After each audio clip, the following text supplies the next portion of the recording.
తల్లిదండ్రుల యోగక్షేమాలను చూడని వారికి సేవ చేయని ఉద్యోగుల నుంచి పోషణ నిమిత్తం వారి నెల వేతనంలో 15% లేదా రూపాయలు 10,000 ఏది తక్కువైతే అది చెల్లించేలా రాష్ట్ర ప్రభుత్వం తీసుకువచ్చిన బిల్లును శాసనసభ ఆమోదించింది.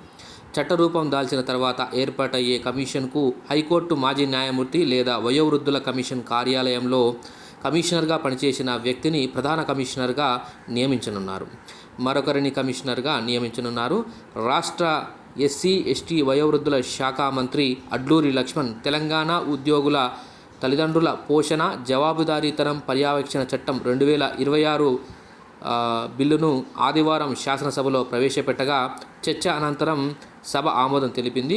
బిల్లులోని కీలక అంశాలు ఇవి: ప్రభుత్వ, ప్రైవేటు అన్ని రకాల ప్రజాప్రతినిధులు, నామినేటెడ్ సభ్యులందరూ ఈ చట్టం పరిధిలోకి వస్తారు. క్వాజీ జ్యుడిషియల్ అధికారులతో సివిల్ న్యాయస్థానానికి అన్ని అధికారులతో కమిషన్ ఏర్పాటు చేస్తారు. కమిషన్ ఏర్పాటయ్యే వరకు పరిష్కారాలు హైకోర్టు పరిధిలోకి వస్తాయి. ప్రభుత్వం నిర్ణయించిన అధికారికి తల్లి లేదా తండ్రి లేదా ఇరువురు దరఖాస్తు చేసుకోవాలి. ఆదాయ వనరులు ఏమీ లేవని, ఉద్యోగి నుంచి ఆర్థిక మద్దతు అవసరమని నిరూపించాలి. తర్వాత దరఖాస్తు అందిన 60 రోజుల్లో పరిష్కారం చూపాలి.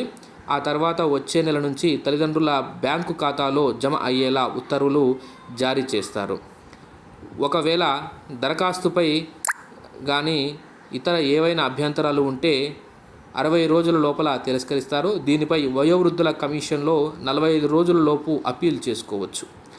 తల్లిదండ్రుల ఇబ్బందులను తగ్గించడానికి ఈ చట్టాన్ని అనుసరించి ప్రభుత్వం రాష్ట్ర స్థాయి పర్యవేక్షణ సంస్థను ఏర్పాటు చేస్తుంది.